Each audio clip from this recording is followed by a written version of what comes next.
Y, o sea, ser una iglesia real es algo que yo tengo en mente, porque muchas veces podemos ir a una iglesia y la iglesia no está tocando temas que sean relevantes para lo que estamos viviendo.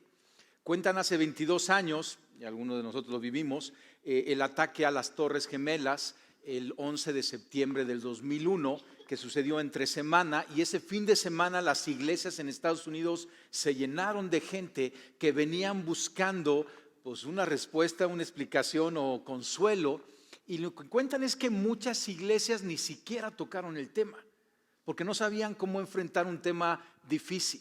Y yo creo que debemos de abordar temas que están sucediendo a nuestro alrededor y necesitamos nosotros abrir la Biblia y buscar una interpretación bíblica de lo que está sucediendo. ¿Sí estás enterado que hay guerra en el Medio Oriente? ¿Sí? Entre Israel y con todo ese terrorismo de Hamás y todo lo que está sucediendo ahí en Palestina, y escuchamos las noticias y seguramente estás viendo también todo el antisemitismo que se está levantando en todo el mundo, y a lo mejor en la universidad platicas o a lo mejor te toca ver manifestaciones, y necesitamos entender qué es lo que está sucediendo, porque la iglesia ha pensado erróneamente en lo que le llaman la teoría del reemplazo o la doctrina del reemplazo, pero está equivocada. La doctrina del reemplazo dice que Dios ya ha desechado a Israel y ahora lo reemplazó por la iglesia de Cristo, pero eso es erróneo. Dios no ha desechado a Israel si estamos la iglesia gentil, la iglesia de Cristo, y Pablo lo explica muy bien en Romanos 11.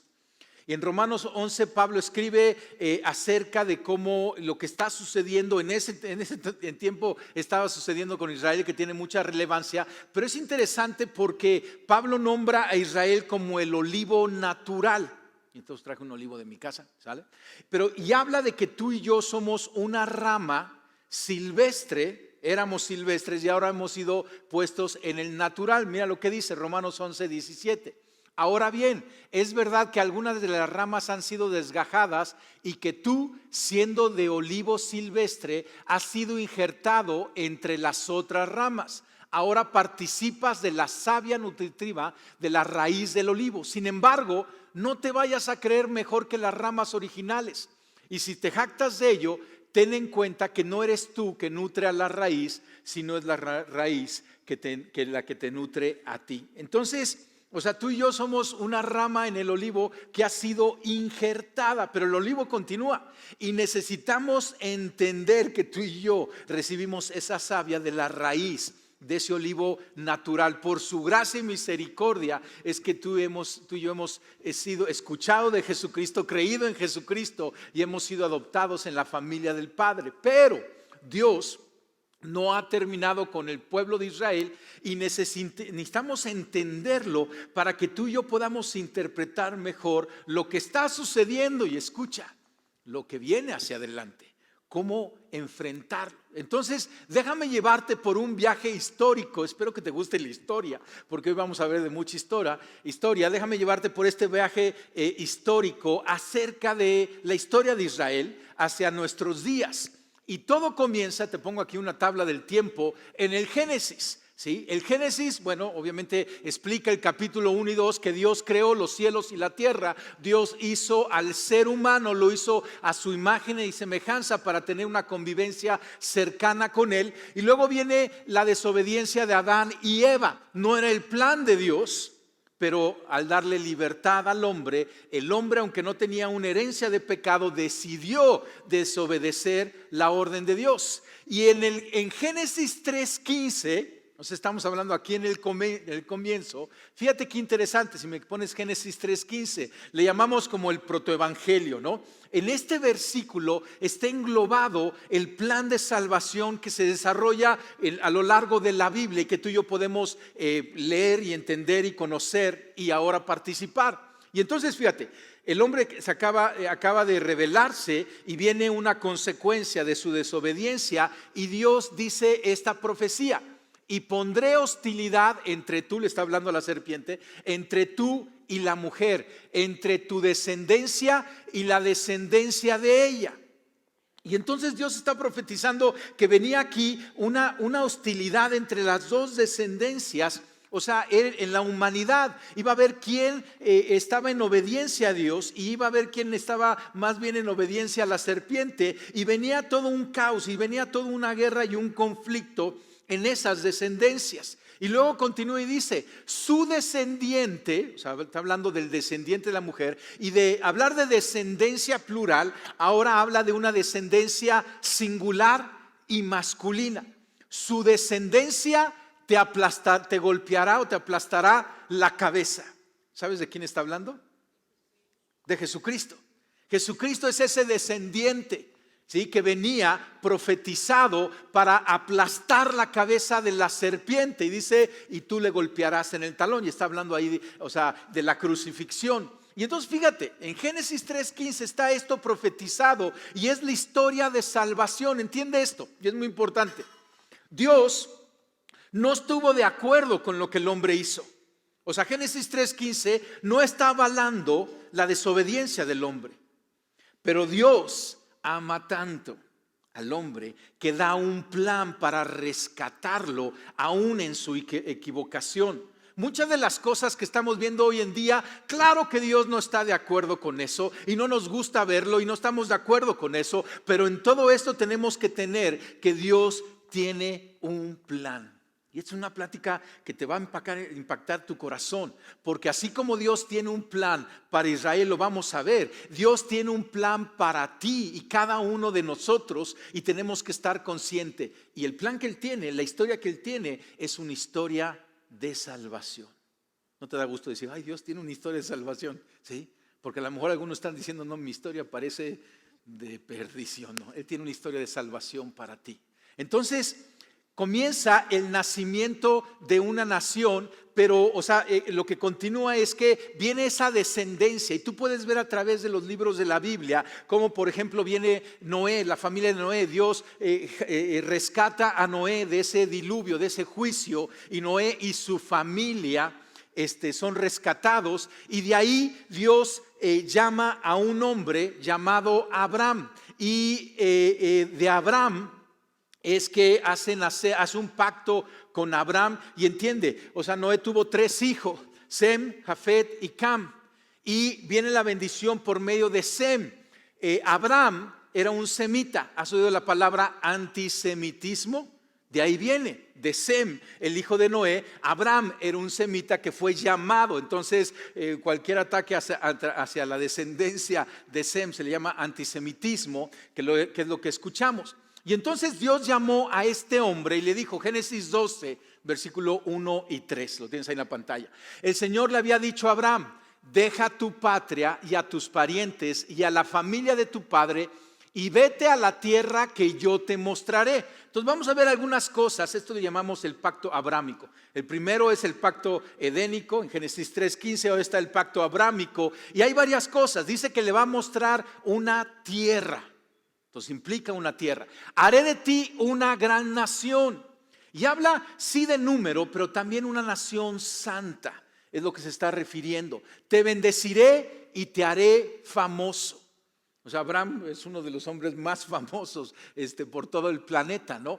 Varias naciones y religiones, o sea, lo ven hacia Abraham. Y serás una bendición para otros. Bendeciré a quienes te bendigan y maldeciré a quienes te traten con desprecio. Y fíjate cómo acaba este pasaje.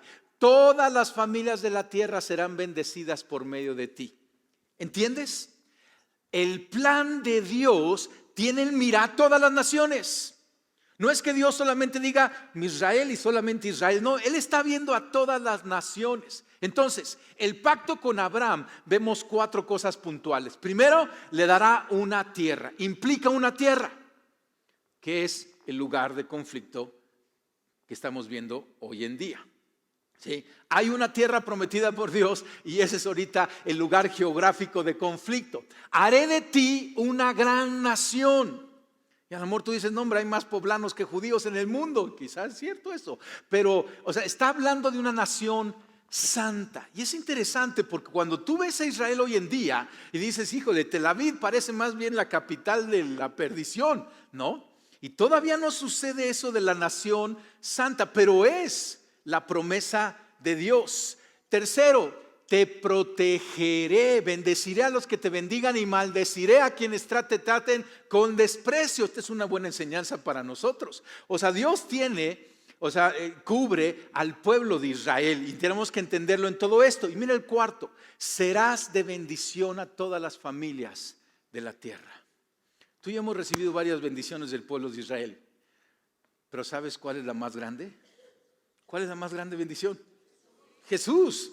O sea, hemos recibido a nuestro Señor Jesucristo a través de esa descendencia de Abraham. Y Jesucristo es el Salvador de toda la tierra, ¿entiende? Dios escogió una nación para bendecir a todas las naciones. En el corazón de Dios están todas las naciones, están judíos y están árabes y están palestinos y están todas las naciones en el corazón de Dios. Y entonces llama a Abraham y comienza en este hombre y su familia una historia. Abraham tiene dos hijos, Ismael e Isaac, pero es a través de Isaac que viene esa descendencia de bendición. Isaac tiene dos hijos, Esaú y Jacob, pero es a través de Jacob que viene esa descendencia de bendición. Es interesante porque ¿sabes de dónde viene Israel? Dios le cambió el nombre a Jacob y le dijo, ya no te vas a llamar Jacob, te vas a llamar Israel. Entonces, ¿sabes por qué le decimos Israel? Pues porque Dios le puso por nombre Israel, le cambió a Jacob el nombre y entonces de ahí viene su descendencia. Jacob tiene 12 hijos que son las 12 tribus de Israel. Judá es uno de esos hijos, Benjamín es otro de esos hijos y otros que vas a escuchar. José era otro de los 12 hijos y a través de José Dios hace todo un plan, o sea, y ahí puedes ver la mano de Dios. O sea, José es traicionado por sus hermanos, vendido como esclavo, llevado a la cárcel y de repente es primer ministro de Egipto. ¡Pac! O sea, ¿quién hace eso? Dios. Y lo hizo para rescatar a la familia porque había una gran hambre en la tierra. Y entonces José, en el 1825 antes de Cristo, trae a 70 gentes de su familia a Egipto. O sea, todavía no era una nación, era una buena familia, ¿no? Mi familia creo que más o menos somos los 70, ¿sí? Entonces era una buena familia, 12 hijos y todos los demás, esposas, nietos, etc. Y llegaron a Egipto y en Egipto por 400 años se gestó la nación de Israel en esclavitud. Qué cosa Dios, ¿no? O sea, de 70 gentes, 400 años después, eran como 2 millones de gentes las que salieron de Egipto, pero crecieron en un vientre de esclavitud, en el propósito perfecto de Dios. Qué interesante. Y entonces podemos ver el caminar de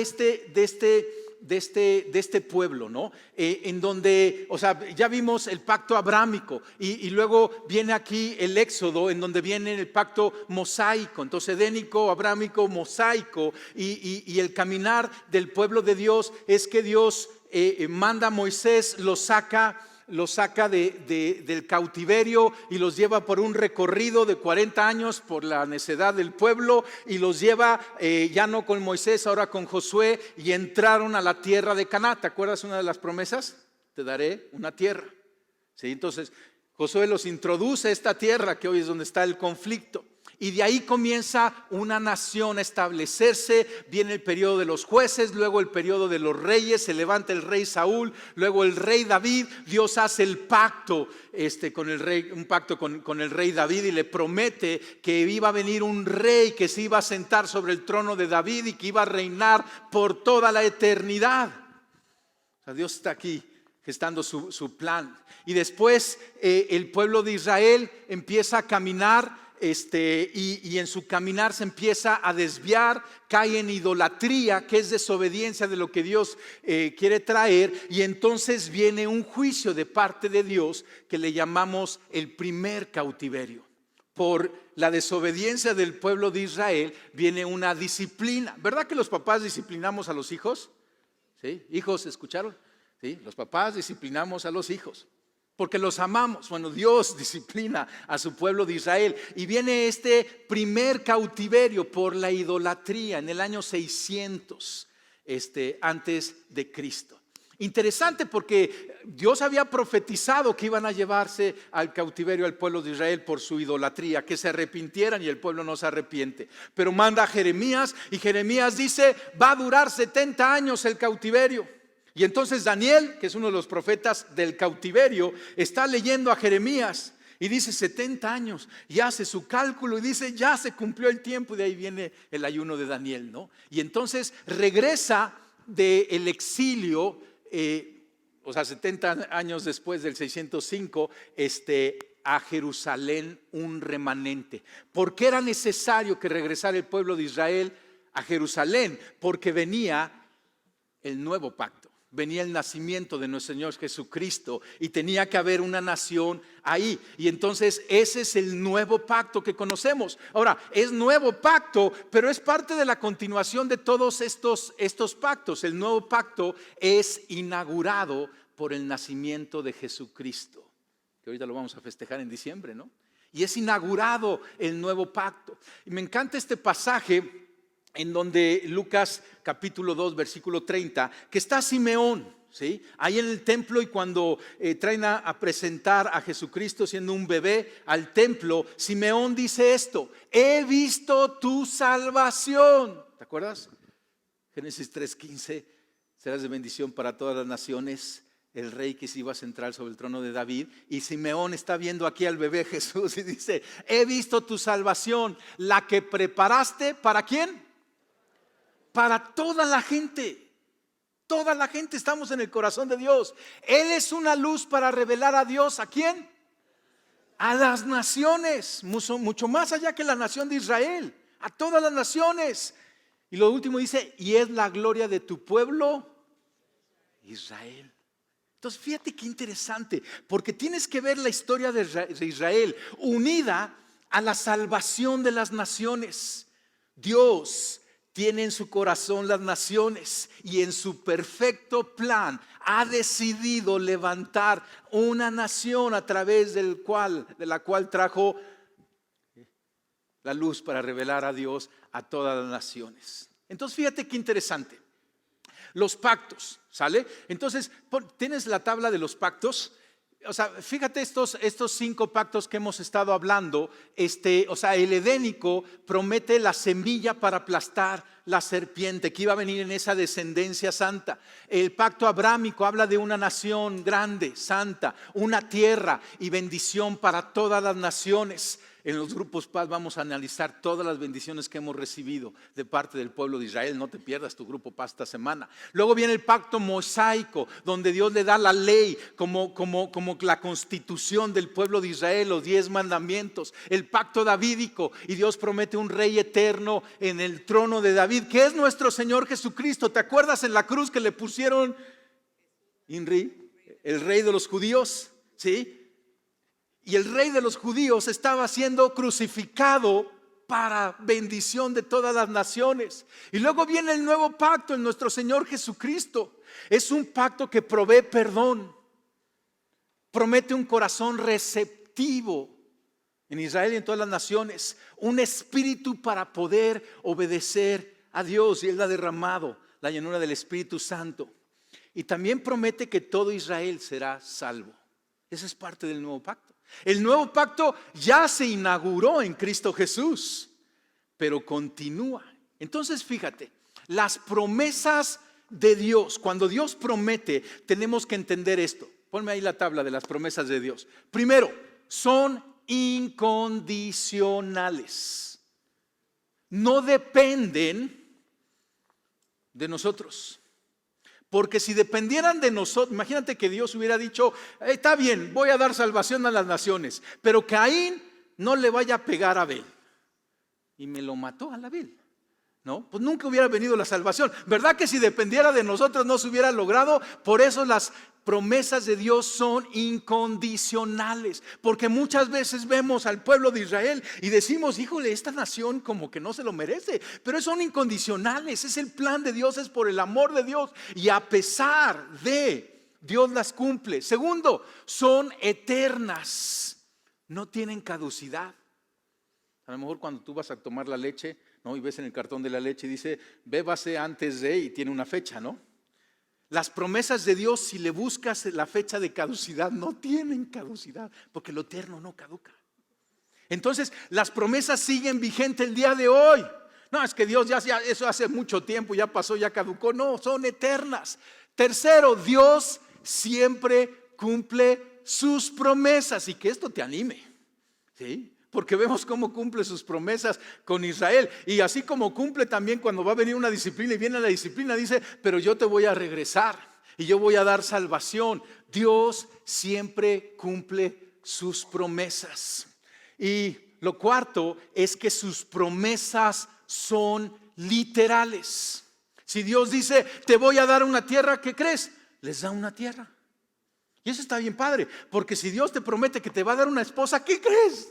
Te va a dar una esposa, ¿sí? No te va a dar un holograma que parece esposa y un concepto. No, te va, o sea, Él es literal. Y si habla de tierra, y si habla de salvación, y si habla de regresar del exilio, lo está hablando literalmente. Y quinto, las promesas están en un proceso de cumplimiento. O sea, hay promesas que hemos visto que se han cumplido, pero otras están en un proceso. Génesis 3:15.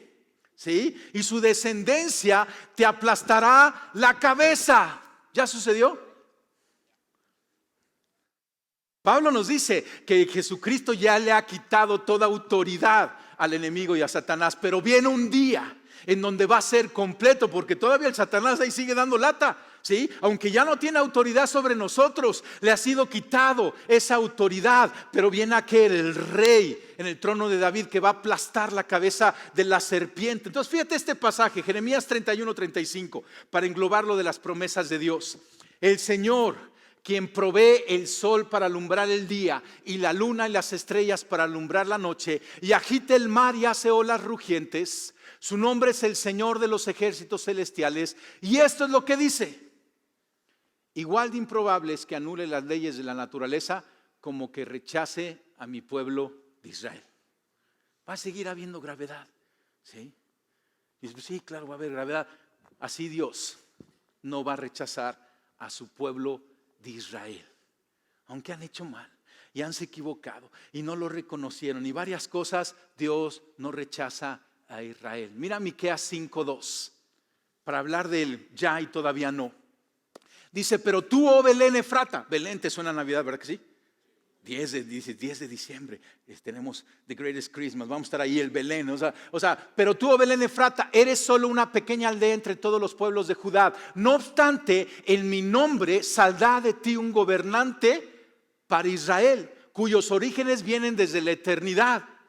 ¿Ya se cumplió esta profecía? Ya y todavía no. O sea, ya festejamos Navidad, ya salió Jesucristo, se fue a empadronar allá a Belén, nació allá en Belén y lo festejamos y están nuestros chiquitos aquí, vienen las ovejitas y todo eso. Eso ya sucedió, pero dice, saldrá de ti un gobernante para Israel. ¿Jesucristo gobierna Israel todavía? ¿O ya? No, ese es el todavía no, pero va a gobernar un día. ¿Te das cuenta de las profecías cómo están aquí? Y entonces, en el cumplimiento de los tiempos, el Padre envió al Hijo. El Hijo tomó forma de hombre, la encarnación, y habitó entre nosotros. Y vimos su gloria como del unigénito del Padre. Y caminó como hombre en una vida santa, tentado y probado a toda nuestra semejanza, pero sin pecado. Y siendo santo, santo, santo, fue a la cruz. Injustamente, pero en obediencia al Padre, derramó su sangre por nosotros, y en su sangre recibimos el perdón de los pecados, el nuevo pacto, ¿te acuerdas? El perdón por los méritos del Cordero. Y Jesucristo murió en la cruz, resucitó al tercer día, y luego, antes de subir al cielo, de regreso al Padre, le dijo a sus discípulos: vayan por todo el mundo y ahí les encargo Puebla, ¿sí? Y hagan discípulos. Pero es interesante porque ya vimos el primer cautiverio, la nación de Israel a una nación, Babilonia. Pero viene ahora un segundo cautiverio en la historia de Israel. En el año 70 de nuestra era, vino el pueblo romano, que de por sí tenía la conquista de todo ese territorio. apagó una rebelión del pueblo de Israel y destruyó la ciudad de Jerusalén, destruyó el templo. Y Jesucristo dijo: no va a quedar piedra sobre piedra, y en el año 70 se cumplió. Y el emperador Adriano expulsó de esa tierra, de la tierra de Israel, a todos los judíos. Por esa rebelión los expulsó. Y para darles en la torre, renombró la tierra y le puso Palestina. ¿Sabes qué significa Palestina? País de los filisteos. Ahora entiende, en esa época ya no había filisteos, pero él, conociendo la historia, dice: ahora ese allá va a llamar Palestina, el país de los filisteos. Y los judíos ahora fueron en un éxodo a todas las naciones, un cautiverio a todas las, ya no una sola nación, sino a todas las naciones. ¿Por qué? Por su incredulidad. El primer cautiverio fue por la idolatría y desobediencia. Este segundo es por la incredulidad, por su religiosidad que tenían. ¿Sí? Déjame darte algunos pasajes. Jesucristo hablando, Lucas 19. Jesucristo estaba entrando a Jerusalén en lo que conocemos como el Domingo de Ramos, y dijo estas palabras: no pasará mucho tiempo antes de que tus enemigos construyan murallas que te rodeen y te encierren por todos lados. Te aplastarán contra el suelo, a tus hijos contigo. Tus enemigos no dejarán una sola piedra en su lugar, porque no reconociste cuando Dios te visitó. Y el pueblo de Israel salió en cautiverio a toda la nación. Lo conocemos como el segundo cautiverio. Más adelante Jesucristo, cuando sus discípulos le preguntan acerca de todo esto que iba a suceder, Lucas 21-24 nos dice: los matarán a espada o serán enviados cautivos a todas las naciones del mundo. ¿A cuántas naciones? A todas las naciones del mundo. Y Jerusalén será pisoteada ¿por quién? ¿Sabes quiénes son los gentiles? Nosotros. O sea, los gentiles son los no judíos. ¿Sale? Y dice que va a ser pisoteado por los gentiles hasta que el tiempo de los gentiles llegue a su fin. Y eso es algo interesante porque se menciona varias veces en la Biblia. El tiempo de los gentiles. Jesucristo dijo que iba a regresar cuando todas las naciones, todos los gentiles hayan escuchado el evangelio. ¿Qué significa esto del tiempo de los gentiles? Pero entonces, año 70, se destruye Jerusalén. Es echado todo judío a todas las naciones, y Adriano le pone Palestina a la tierra. Y a través de la historia, por 19 siglos, 1900 años, toda esa tierra, ¿sí?, que ahora se le conoce como Palestina, sufrió diferentes conquistas y cruzadas e invasiones. Y venían invasiones islámicas y los otomanes, y luego las cruzadas, y, o sea, un relajo, ¿sí?, en esa tierra. Pero Dios había profetizado que el pueblo de Israel iba a regresar. Isaías 11. Isaías es un profeta que vivió 700 años antes de Cristo. No había sucedido todavía ni el primer cautiverio. ¿Te acuerdas? Primer cautiverio 600 años antes. E Isaías dijo en ese día el Señor extenderá su mano por segunda vez.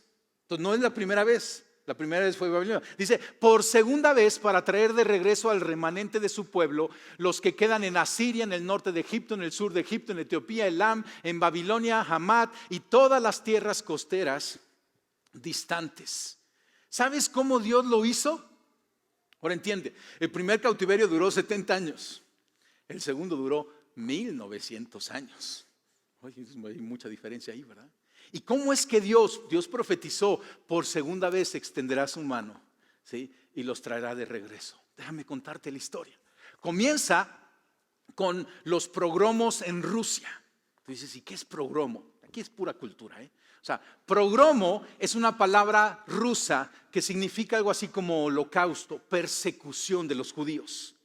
Y los judíos estaban por toda Rusia, y comenzó una persecución tan intensa. Esto es antes inclusive de la Primera Guerra Mundial, contra los judíos. Y entonces los judíos no les quedó otra que empezar a regresar a su tierra, que ya no era su tierra, a Palestina. ¿Sí? Y empezaron poco a poco a regresar porque eran expulsados de todos esos territorios. A principios del siglo de los 1900, Theodor Hesse, te voy a dar ahí varios nombres, 1980, ahí al final, ¿no? Theodor Herzl, y te lo puse ahí porque de repente no menciono bien el nombre, no te preocupes, ahí lo tienes escrito, menciónalo tú mejor que yo. Era un periodista cristiano y empezó a ver la persecución de los judíos por todo el mundo. Y él comenzó, siendo un cristiano, un movimiento llamado sionista. O sea, Sión es Jerusalén, es el sinónimo. Jerusalén o Sión es lo mismo. Y entonces el movimiento sionista es que regresaran los judíos a Sión, a esa tierra prometida por Dios. Y comenzó todo este movimiento. Y él aún profetizó antes de su muerte. Dijo, Israel va a regresar o hoy o en 50 años. Y fue en 50 años que regresó Israel. ¿Sí? Luego se levantó un general inglés, Edmund Alibi. Mi esposa me corrigió. ¿Ali qué? Alibi. Edmund Alibi. Y este hombre era un inglés cristiano. Pero resulta que cuando era chiquito, su mamá se hincaba a orar con él en la cama y hacían esta oración. Dios, regrésale al pueblo de Jesús su tierra. Qué hermosa, qué revelación de mujer. Y este niño creció con esa oración, ¿sí? Y cuando fue grande se convirtió en un general inglés y los ingleses conquistaron la tierra de Palestina, se la quitaron a los otomanes en una guerra ahí. Esto era por el tiempo de la Primera Guerra Mundial y conquistaron toda esa tierra de los palestinos. Y este general narra la historia que conquistando iba entrando en su caballo a Jerusalén, pero se paró, se bajó del caballo y dijo, si mi Señor entró en un burrito, yo voy a entrar caminando a esta tierra. Y se bajó de su caballo, ¿sí? Y o sea, con una visión de lo que estaba sucediendo ahí. Otro personaje, Chaim Weizmann, este era un judío y era un químico que vivía en Inglaterra y tuvo una parte muy muy importante para ganar la Primera Guerra Mundial, haciendo armas y otras cosas. Y entonces el gobierno inglés le dijo, ya una vez que ganaron esa Primera Guerra Mundial, le dijo, ¿qué recompensa quieres? Y este hombre dijo, quiero una nación para mi gente. Es lo que pidió. Es lo único que yo quiero una nación para mi gente. Y de ahí salió la declaración de Balfour en 1917, en donde el pueblo inglés favorecía el restablecimiento del Estado israelí. ¿Entiende? Inglaterra tenía ahora la tierra, la había conquistado, ¿sí? Y Dios estaba moviendo otras cosas y el mismo pueblo dice que regrese Israel. Y luego comienza el Holocausto, la Segunda Guerra Mundial, y empieza a venir la persecución de los judíos. Los judíos empiezan a salir por otras naciones y muchas naciones no los recibían, no los dejaron entrar a Estados Unidos, no los dejaron entrar a Canadá, y también con Inglaterra hubo ahí algún tema ahí difícil, y también con Palestina. Y después de la Segunda Guerra Mundial, ¿entiende? Muchos en el Holocausto y estaban regresando ahí a Palestina, antiguo Israel. Y Inglaterra, por un mal momento que estaba viviendo ante todo el mundo, entregó la tierra a la ONU. Después de la Segunda Guerra Mundial, poquito después, se creó la Organización de las Naciones Unidas. Y entonces Inglaterra, por un conflicto que tenía ahí de mala fama y mala prensa y demás, dijo, aquí está la tierra, a la ONU. Y la ONU ahora tenía la posesión. Y se hizo una votación en 1947. La ONU lo puso a una votación a todas las naciones, si le regresaban a Israel su tierra o no. Y con 13 votos en contra, principalmente árabes, 10 abstenciones y 33 votos a favor, incluyendo los rusos, porque los rusos querían a los ingleses fuera de esa zona. Entonces ellos votaron a favor de que se le diera la tierra a Israel. ¿Entiende? Las Naciones Unidas le dieron la tierra de regreso al pueblo de Israel en 1947. Y el 14 de mayo de 1948, cuando vencía el plazo que tenían los ingleses, inició la nación de Israel. 1900 años después. ¿Cuándo habías visto esto? Que una nación amolada, perseguida, apaleada por todo, y de repente están de regreso en su tierra. Henry Truman, el presidente de Estados Unidos, porque el presidente anterior, que aunque había ganado la Segunda Guerra Mundial, no favorecía a los judíos, pero se levantó Henry Truman, que había tenido una relación cercana con judíos en su vida, y 11 minutos después de que la ONU lo declaró, él declaró el Estado de Israel, o sea, lo avaló, ¿sí? 14 de mayo del 48, escucha esto, el 15 de mayo del 48, estalló lo que conocemos como la Guerra de Independencia. Un día después, 5 naciones, Egipto, Líbano, Siria, Jordán e Irak, se levantaron en contra de Israel. Son los que no habían votado, ¿no? Se levantaron una guerra y su meta era exterminar a los judíos. Pero entienden nada más de escena.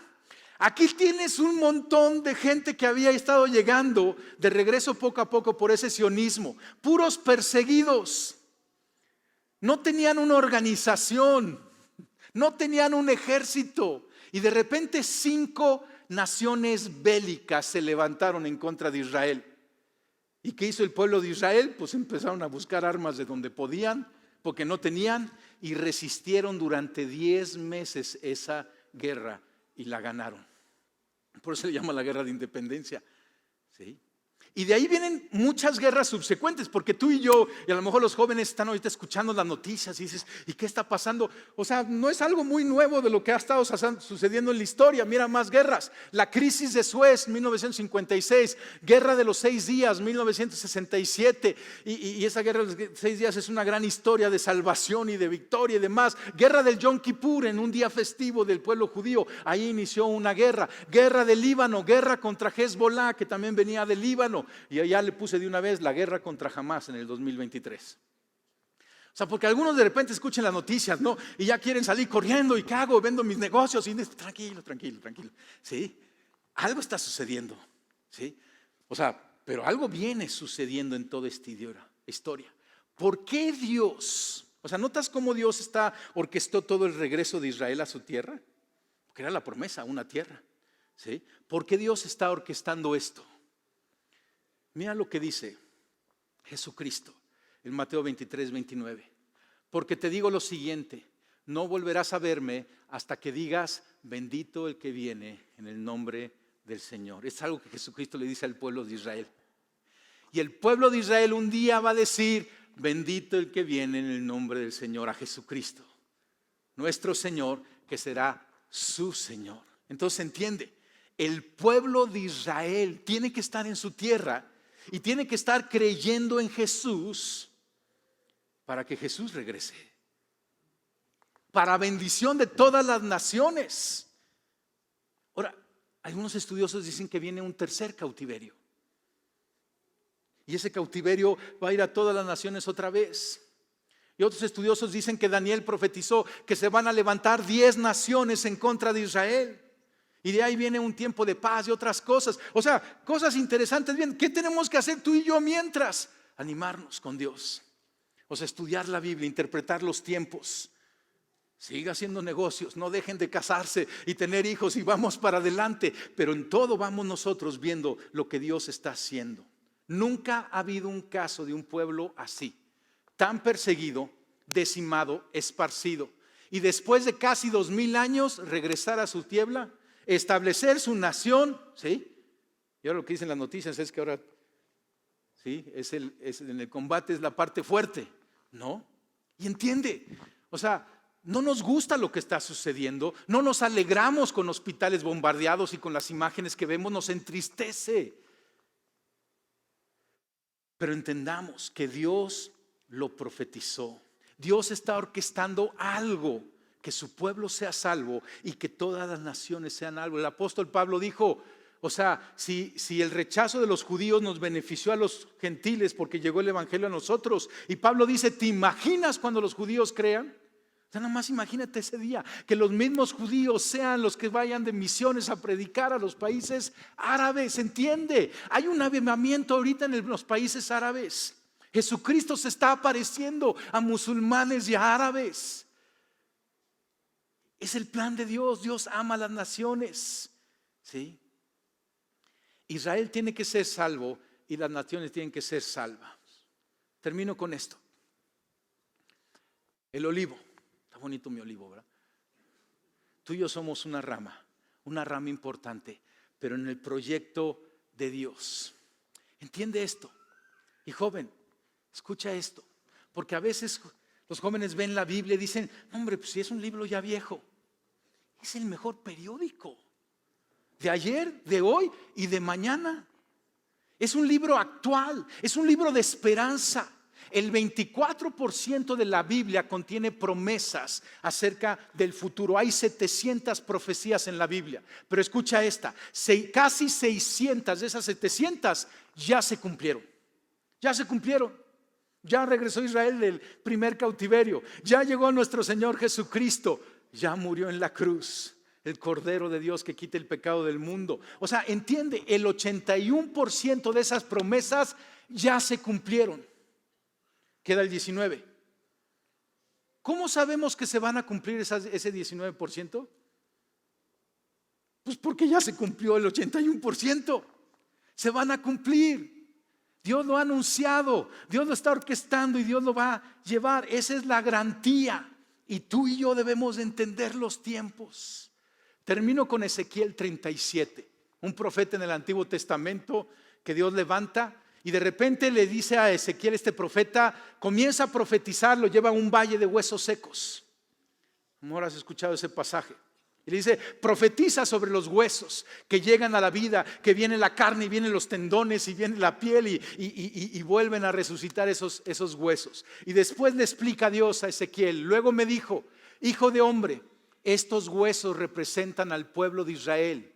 Ellos dicen, nos hemos vuelto huesos viejos y secos, hemos perdido toda esperanza, nuestra nación está acabada. Por lo tanto profetiza y diles, esto dice el Señor soberano. Oh pueblo mío, abriré las tumbas del desierto y haré que te levantes y luego te regresaré a la tierra de Israel. Wow. Ponte de pie. Qué tremendo, ¿verdad? ¿Te gustó la clase de historia? El siguiente domingo a las 9 de la mañana en el auditorio C nos vamos a conectar con Raúl y Mike, nuestros misioneros a Israel. Y nos van a conectar con algunas personas ahí mismo en Israel y nos van a platicar más de lo que están viviendo. Entonces, si quieres, a lo mejor dicen, no, ya con esto es suficiente, pero a lo mejor si quieres más, vente el siguiente domingo en el auditorio C. Y entiende esto, al ver cómo Dios tiene un plan, ¿no sientes que Él tiene un plan para ti? Es para todas las naciones y tú estás incluido en Él. Dios tiene un plan para ti. A lo mejor estás aquí, ¿sí? Y traes una necesidad fuerte. Y vienes y te hablan de Israel y como que dices, ¿y por qué si yo traigo algo? O sea, escucha, Dios tiene un plan para ti. Dios ha demostrado ser un Dios fiel a lo largo de la historia. ¿No crees que Él será fiel en tu vida? Tienes una promesa de Él, Él la va a cumplir. Él es el Dios fuerte, que nada frustra sus propósitos. No deberíamos de confiar completamente en Él. Cierra tus ojos. Y yo quiero hacer 2 oraciones. La primera es, si tú estás aquí y nunca has recibido a Jesucristo en tu corazón, hoy es un buen día. Porque todo está centrado en Jesucristo.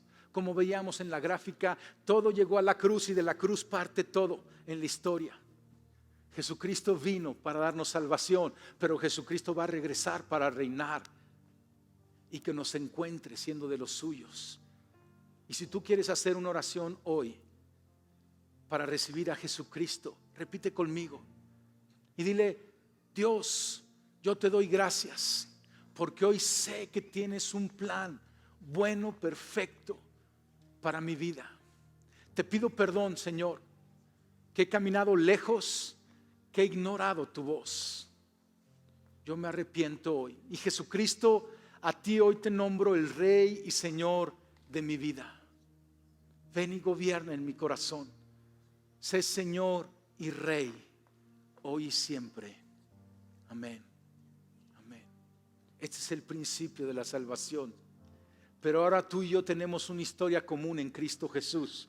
Somos pueblo adquirido por Dios, nación santa, real sacerdocio. Cierra tus ojos y vamos a orar como iglesia. Señor, aquí estamos en tus manos. Queremos caminar en tus propósitos. Señor, ayúdanos, envía a tu Espíritu Santo que nos revele tu palabra. Ayúdanos a caminar en un balance de acuerdo a tus propósitos, a tus caminos. Ayúdanos, Señor, a tener una cosmovisión bíblica de los acontecimientos alrededor de nosotros. Ayúdanos a ser estudiosos de tu palabra. Espíritu Santo, yo te pido que pongas paz en nuestros corazones al saber que tú estás en control en medio de todo esto. Señor, y guíanos a ser una iglesia relevante, que no tenga temor de hablar de temas difíciles, que tenga una pasión por ir a la palabra, por buscarte, Espíritu Santo, que nos reveles, por entender. Señor, que seamos una iglesia que habla, que predica, que canta, que adora continuamente, porque tú vienes pronto, Señor Jesús. Haya en la iglesia paz, una iglesia entendida, una iglesia preparada y una iglesia enamorada de ti. Señor, y oramos por toda esa región de Palestina y de Israel. Señor, y bendecimos a todas esas familias y personas, judíos y árabes y palestinos y cada nacionalidad ahí envuelta. Señor, te pedimos que tú los toques, que tú los alcances, que tú les hables. Jesucristo, revélate a ellos, a judíos y a gentiles. Señor, derrama tu salvación, haz tus milagros, cumple tus propósitos. Señor, te pedimos perdón por esos actos, Señor, que sabemos que te duelen, que te ofenden. Y te decimos, Señor, trae tu gobierno a la tierra. Trae tu gobierno a esa tierra. Trae tu gobierno a Sión. Derrama tu bendición como lo has prometido. En el nombre de Jesús. Amén.